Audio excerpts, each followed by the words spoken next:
Assalamualaikum warahmatullahi wabarakatuh. Bertemu lagi dengan channel CC Karulia nih. Nah, teman-teman, hari ini kita bertemu lagi di channel CC Karulia nih. Kali ini kita akan membahas soal penilaian somatik akhir tahun untuk jenjang SMP, mata pelajaran prakarya. Ya, hari ini kita tidak membahas lagi soal PJOK, tapi kita membahas soal prakarya ya untuk kelas 8 SMP. Nah, karena sebentar lagi kita akan melaksanakan penilaian sumatif akhir tahun. Ya, kalau dulu UKK atau PAT. Baik, sebelum kita mulai, marilah kita berdoa terlebih dahulu supaya kita diberikan kemudahan dalam menjawab soal. Berdoa mulai.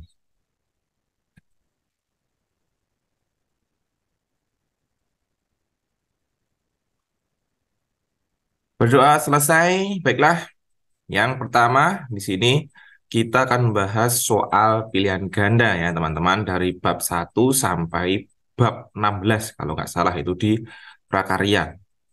Ini masih kurikulum K13 ya teman-teman. Baiklah, nomor 1. Bahan lunak dibedakan menjadi dua berdasarkan sumbernya yaitu A. Bahan lunak peternakan dan buatan, B. Bahan lunak pertanian dan perkebunan, C. Bahan lunak buatan dan alami ini ya. D. Bahan lunak racikan dan kombinasi. Ya, jawabannya adalah C. Bahan lunak buatan dan alami, teman-teman. Jadi, bahan lunak itu dibedakan menjadi dua macam, bahan lunak buatan dan bahan lunak alami. Nomor 2, contoh dari bahan lunak alami adalah A. Tanah liat, serat alam ini maksudnya, dan kulit. B. Gerabah, vas bunga, dan guci. C. Tas, dompet, topi. D. Kulit sapi, tas kardus. Nah, karena bahan alami itu ada dua tadi ya, bahan alami buatan dan bahan lunak maksudnya, bahan lunak buatan dan bahan lunak alami. Sekarang kita tanyakan contoh dari bahan lunak alami. Nah, dari si pilihan A, B, C, dan D ini, jawaban yang paling tepat adalah pilihan A ya. Tanah liat itu masih alami, masih belum ada campur tangan manusia. Serat alam ya, serat alam itu banyak masih alami juga. Nah, contohnya apa? Contohnya ya eh, apa namanya itu yang di pohon pisang itu ya, gedebok pisang. Nah, itu serat alam. Kemudian ada masih banyak lagi ya. Dan kulit. Nah, kulit ini kulit yang bisa dibuat untuk kerajinan ya. Ini juga termasuk bahan alami ya, kulit binatang. Nah, kalau sedang pilihan lainnya B, C, D ini ada gerabah, vas bunga. Ini hasil dari produk bahan lunak alami. Dari mana? Dari tanah liat atau keramik ya. Tas, dompet ini juga begitu. Dari kulit. Jadi ini adalah produk, hasil produknya ini. Kalau di sini ada kulit sapi bagus, tas yang paling salah, dan kardus. Ya, jadi di sini jawaban yang paling benar adalah A. Nomor 3, anak-anak. Karya kerajinan sebagai benda pakai dan karya kerajinan sebagai benda hias merupakan A. Fungsi produk kerajinan dari bahan lunak. B. Fungsi produk keagamaan dari bahan lunak. C. Fungsi produk kerajinan dari bahan kasar. D. Fungsi produk kerajinan dari bahan buatan. Karya kerajinan sebagai kerajinan, kalau dilihat dari tujuannya itu ada dua ya. Jadi dari benda untuk dipakai, ya, jadi produknya untuk dipakai, dan karya kerajinan yang sebagai benda hias. Kalau dipakai itu keset, keset itu bahan lunak. Bahan lunak untuk dipakai itu ini tadi kulit ya, kulit bisa di sabuk atau tas. Nah, dipakai kan? Nah, karya kerajinan sebagai benda hias, dari kulit itu ada, jadi lukisan atau kerajinan yang dipahat, lukisan biasanya wayang atau kaligrafi. Ya, jadi jawaban di sini yang paling benar adalah dari fungsi produk kerajinan dari bahan lunak. Jadi jawabannya adalah A. Nomor 4, bahan lunak yang diperoleh dari alam sekitar dengan cara pengolahan juga secara alami, tidak dicampur maupun dikombinasi dengan bahan buatan, merupakan pengertian dari A. Bahan lunak, B. Bahan pengolahan, C. Bahan lunak alami, D. Bahan lunak buatan. Nah, karena di sini masih tanpa campur tangan manusia dan di sini masih secara alami, ya, maka di sini disebut dengan bahan lunak. Bahan lunak alami, benar sekali. Jawabannya adalah C, ya. Di sini bahan lunak ada bahan lunak alami dan buatan. Yang paling benar adalah C, bahan lunak alami, teman-teman. Oke, kita scroll dulu ke bawah ya. Nomor 5. Indonesia sangat kaya dengan kekayaan alam dan itu dapat menyejahterakan penduduk jika dapat titik-titik ke luar negeri. A. Diimpor, B. Ditransfer, C. Direcover, D. Diekspor. Nah, memang benar kekayaan alam di Indonesia itu sangat luar biasa dari bahan tambang, dari karya produk kerajinan. Nah, Nah, kalau di tempat saya Tulungagung itu ada kerajinan marmer ya, yang diekspor, diekspor itu artinya dikirim ke luar negeri, dijual ke luar negeri. Sedangkan lawan kata diekspor adalah diimpor, membeli barang dari luar negeri. Jadi jawaban yang paling benar di sini adalah titik-titiknya D, diekspor ke luar negeri. Jadi dijual ke luar negeri akan menghasilkan eh, timbal balik, yaitu kesejahteraan dapat dari segi ekonomi. Nomor 6, teknik yang digunakan dalam pembuatan kerajinan dari serat alam adalah A. Teknik putar, B. Teknik coil, C. Teknik menganyam, D. Teknik menenun. Teknik yang digunakan dalam pembuatan kerajinan dari serat alam, teman-teman. Serat alam, teknik putar. Nah, teknik putar itu biasanya untuk ini ya, keramik ya biasanya ya, dalam membuat vas bunga. Teknik coil, teknik menenun. Menenun ini kain. Nah, di sini jawaban yang paling benar adalah C, teknik menganyam, ya, dianyam. Janur, nah, bisa salah satunya. Atau kulit jagung, ya, bisa dianyam. Jadi jawabannya nomor 6 adalah C. Selanjutnya nomor 7. Untuk membuat produksi keramik dengan jumlah banyak dalam waktu cepat, maka menggunakan teknik A, lempengan, B, pijit tekan, C, cetak, dan D, putar. Ya, untuk membuat produk keramik dengan jumlah yang banyak dalam waktu yang cepat, kita harus menggunakan teknik cetak. Ya, khususnya kita bisa menggunakan dengan mesin kalau sudah ada ya. Untuk teknologi cetak sama dengan membuat batik. Ya, kalau dulu batik itu digambar ya. Sekarang bisa untuk mempercepat produksi bisa menggunakan cetak, namanya batik cetak. Lebih cepat 2 kali lipat, bisa 5 kali lipat. Ya, jadi jawaban nomor 7 adalah C. Nomor 8, perubahan yang terjadi sebagai dampak berkembangnya teknologi informasi dan komunikasi adalah sebagai berikut, kecuali A. Dunia bisnis semakin efisien dengan penggunaan perangkat lunak, pengolah kata, dan pengolah angka. B. Dunia pendidikan semakin berkembang berbasiskan teknologi informasi. C. Manusia semakin terbelakang dan terhambat pemikirannya. D. Pemecahan masalah bagi para ilmuwan dengan memanfaatkan teknologi informasi. Jadi di sini ada dampak teknologi informasi. Nah, ini dampak positif ya, jangan bukan dampak negatif. Tapi di sini yang ditanyakan adalah kecuali, berarti yang negatif. Mana jawabannya? Di antara 4 jawaban ini yang negatif adalah C. Manusia semakin terbelakang dan terhambat pemikirannya. Ya, seharusnya berkembang, lebih cerdas dan lebih maju. Oke, next. Nomor 9. Alat komunikasi yang menggunakan isyarat suara. Ya, jadi alat komunikasinya hanya dengan suara.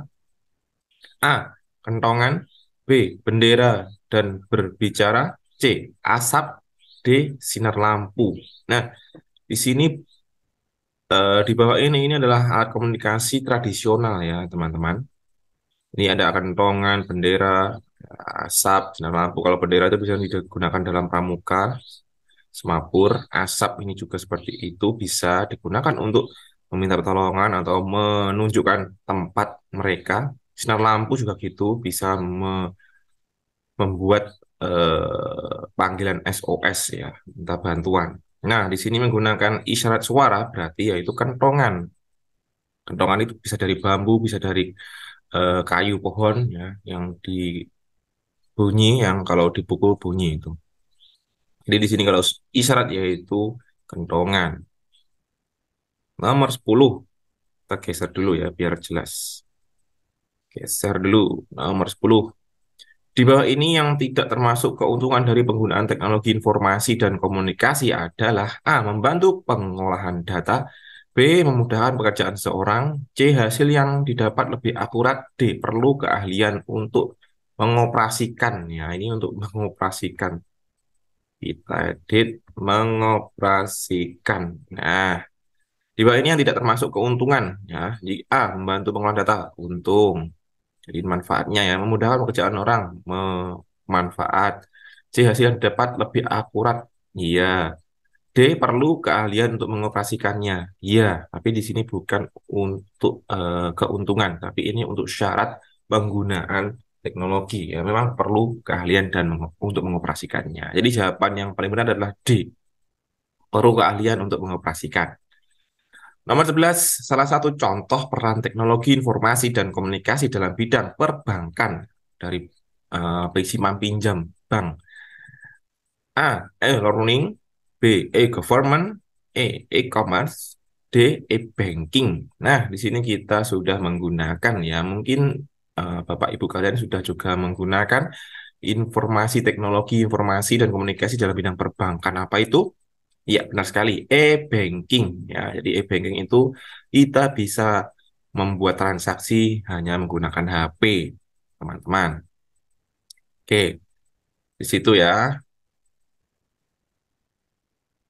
Nomor 12, lanjut kita geser ke belakang. Oke, nomor 12 sekarang. Program utama yang harus ada di setiap komputer agar komputer dapat mengolah data yang diinput oleh pengguna adalah A. Software, B. Program aplikasi, C. Sistem operasi, D. Utility. Oke, program utama yang harus dapat ada di dalam komputer untuk mengolah data yang diinput oleh pengguna. Ya, kita harus menggunakan apa? Ya, benar sekali. Software, aplikasi, perangkat lunak. Ini ada T-nya kayaknya ya. Nah, software gini kayaknya ya. Enggak ada lah. Ya, software ini perangkat lunak yang dibutuhkan komputer untuk mengolah data. Jadi, contohnya ini. Jadi ini untuk software Windows. Nah, ini untuk mengolah kata atau mengolah kata-kata atau angka di sini. Untuk menghitung itu menggunakan Excel, Microsoft Excel. Ini Microsoft Word. Oke, teman-teman, jadi jawabannya adalah A, software. Nomor 13, teknologi informasi dan komunikasi dengan menggunakan media suara dan gambar adalah A, telepon, B, surat kabar, C, radio, D, televisi.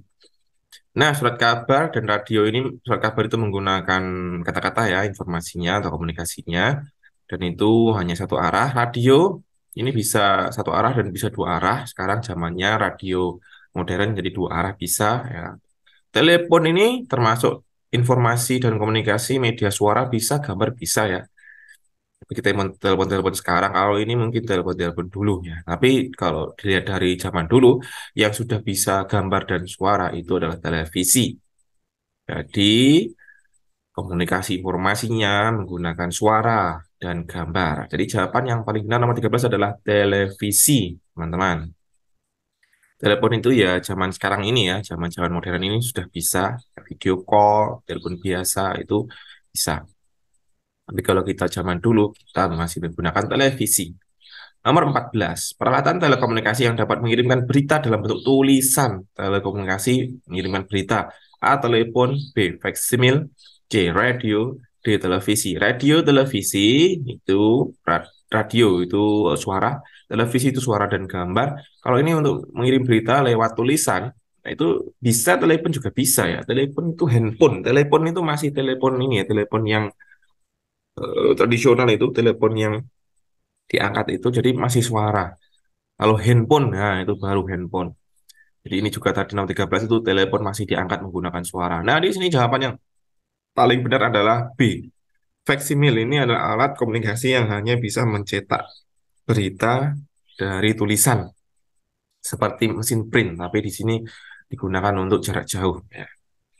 Nomor 15, MP3 player merupakan jenis peralatan yang digunakan untuk memutar A. Video, B. Gambar, C. Tulisan, D. Musik.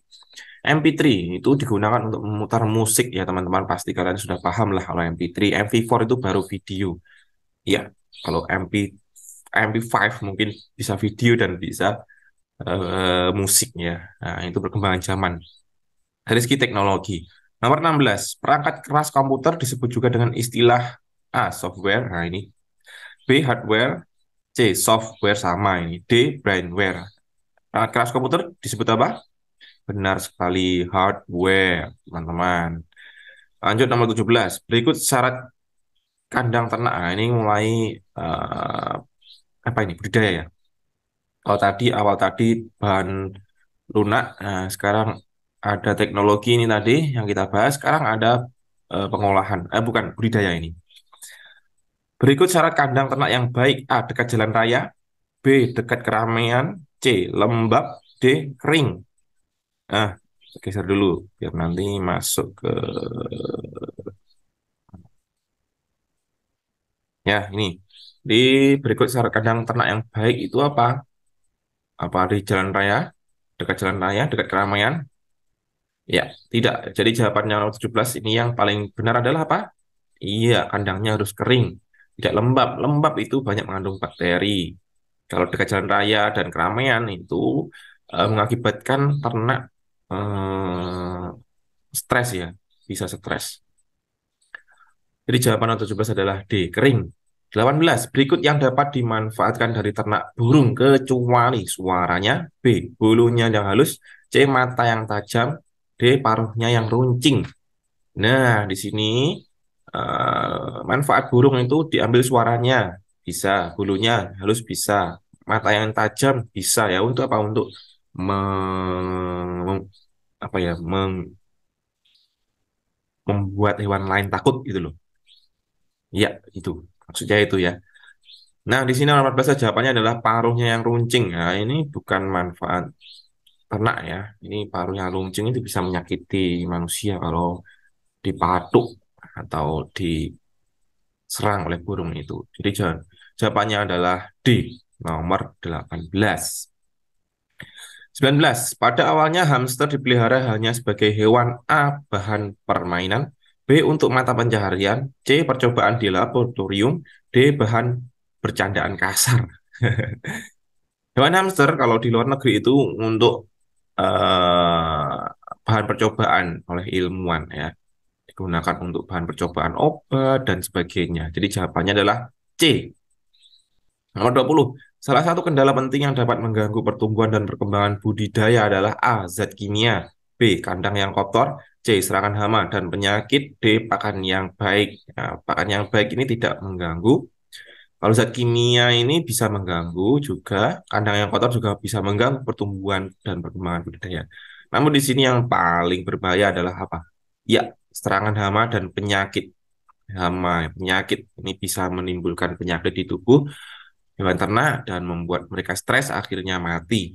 Ya, menurunkan eh, ketahanan penyakit dari hewan tersebut karena diserang oleh hama ataupun penyakit. Oke, nomor 21. Pada umumnya untuk menjaga kelembaban, kandang dibersihkan minimal sebanyak A. Seminggu 2 kali, B. Seminggu sekali, C. 2 minggu sekali, D. 2 minggu 2 kali. Nah, untuk menjaga kebersihan kandang ya, ini minimal, minimal. Ini bukan maksimal ya. Kalau maksimal ya seminggu bisa seminggu 3 kali atau 2 kali lah maksimal. Tapi ini minimal seminggu sekali yang paling benar ya. Dikuras kalau kalian punya ikan, kalau punya mungkin punya burung ya, dilihat dulu bisa seminggu 3 kali ya kalau burung karena teleknya itu bisa banyak. Ya, jadi jawaban nomor 1 adalah B, seminggu sekali. Nomor 22, alat yang digunakan pada sarana produksi ternak hias salah satunya adalah A. Pisau, B. Sprayer, C. Kandang, D. Piring. Alat yang digunakan untuk sarana produksi ternak hias salah satunya adalah ini dalam bentuk burung ya, unggas. Jawaban di sini adalah sprayer. Sprayer itu semprotan air itu loh teman-teman. Jadi untuk menyemprot air supaya mereka itu senang dengan disemprot air itu sehingga mereka bisa nyaman di situ, akhirnya mereka bisa tumbuh dan berkembang. Ya, ini A pisau, masih kurang benar piring, masih kurang kandang. Ini juga bisa kandang juga. Ya, kandang itu sudah umum ya untuk ternak. Makanya di sini yang ternak hias itu khususnya sprayer. Nah, khususnya biasanya adalah burung di sini. Ya, yang punya burung, ya kan? Oke, nomor 22. Alat yang digunakan untuk sarana produksi ternak hias ini sudah ya. Nomor 23. Salah satu fungsi kandang ternak hias adalah A. Melindungi hewan dari cuaca buruk, B. Agar mudah dibawa, C. Agar mudah dipajang, atau D. Untuk refreshing. Ya, salah satu fungsi kandang ternak hias itu adalah untuk melindungi hewan dari ini salah satunya cuaca, ya salah satu cuaca. Yang kedua itu juga hewan pengerat atau hama, tikus, kerang dan lain sebagainya. Jadi jawabannya adalah A. Melindungi hewan dari cuaca buruk atau dari hewan lainnya atau hewan pemburu. Nomor 24, bahan serealia. Nah, kita masuk ke dalam bahan serealia ya, atau mungkin juga pengolahannya. Bahan serealia yang merupakan bahan utama pembuatan tepung terigu adalah A. Umbi, B. Padi, C. Gandum, D. Umbi. Umbi lagi nih. Ya, mudahkan kalian lah. Jadi lebih mengerucut. Bahan serealia yang digunakan untuk tepung terigu, teman-teman, apa? Ya, benar sekali. Jadi bahan tepung terigu adalah gandum. Jawabannya adalah C. Nomor 25, berikut yang bukan termasuk golongan tanaman serealia. Ya. Berikut ini seharusnya nih. Berikut yang bukan termasuk golongan tanaman serealia. A. Padi untuk serealia. B. Kacang. C. Gandum. D. Ketela. Kacang ini juga ada jenis serealianya ya. Kacang-kacangan ini. Iya. Ya, jadi jawaban di sini yang paling salah adalah ketela itu termasuk umbi. Ketela ya, termasuk umbi. Oke, kita minum dulu. Nah, teman-teman juga yang di rumah yang sedang belajar atau sedang menyimak, silakan minum dulu ya, pakai cemilan juga boleh. Kita belajar dengan santai saja supaya kita mudah untuk menyerap ilmu-ilmunya. Ya, jadi jawaban nomor 25 adalah D, ketela. 26, berikut ini kegunaan karbohidrat dalam tubuh. A. Sumber tenaga. B. Melarutkan vitamin dan mineral. C. Menghancurkan racun. D. Membentuk sel baru. Ya, ini karbohidrat fungsinya adalah untuk sumber tenaga, teman-teman. Jadi jawabannya adalah A. Sumber tenaga.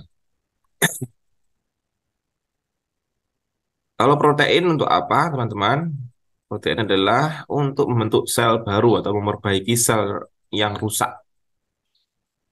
Nomor 27, cara mengawetkan tepung secara sederhana setelah selesai diproduksi adalah A. Di oven, B. Dijemur, C. Disangrai, D. Digoreng.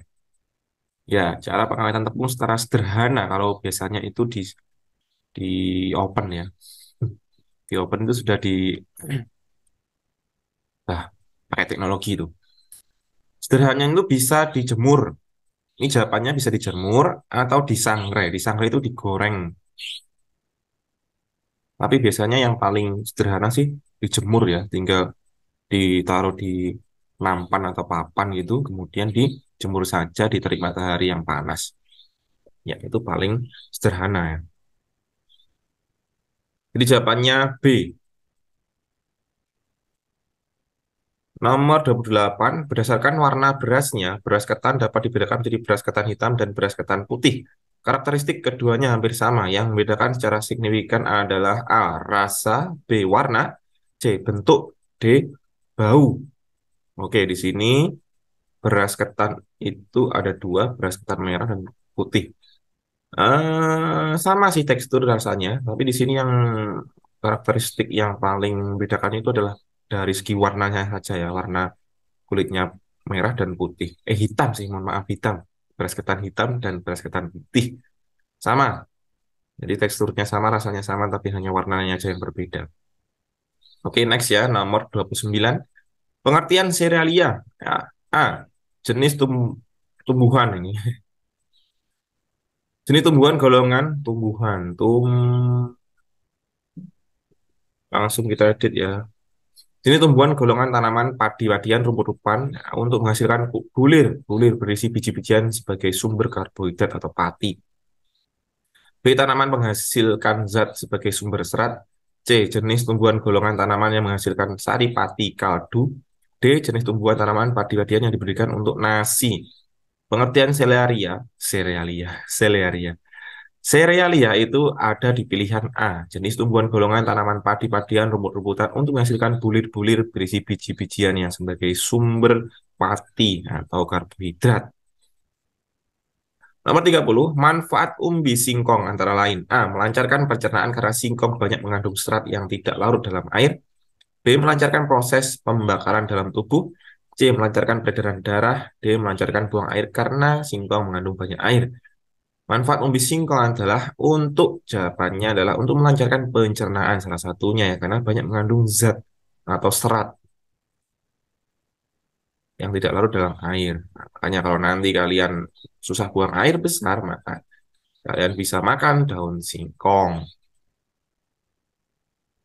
dan umbi singkongnya ya. Oke, umbi singkong juga bisa ini ya dimakan untuk orang-orang yang punya penyakit lambung.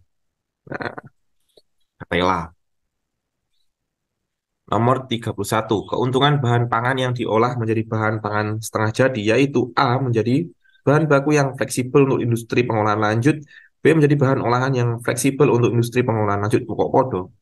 Oh, bahan baku yang fleksibel, menjadi bahan olahan, oke. C, menjadi bahan jadi yang fleksibel untuk industri pengolahan lanjut, D, menjadi bahan yang fleksibel untuk industri pengolahan. Di sini bahan setengah jadi, ya, bahan setengah jadi itu bahan yang masih mentah, namun sudah diproduksi dari bahan utamanya. Contohnya apa? Contohnya yaitu dari jagung mungkin. Jagung, sereal dari jagung itu diolah dari bahan jagung menjadi eh, nasi nasi jagung. Nasi jagung yang masih masih mentah itu, kalau pengen makan itu harus ditanak dulu. Nah, itu baru bisa dimakan atau dari biji-bijian ya, biji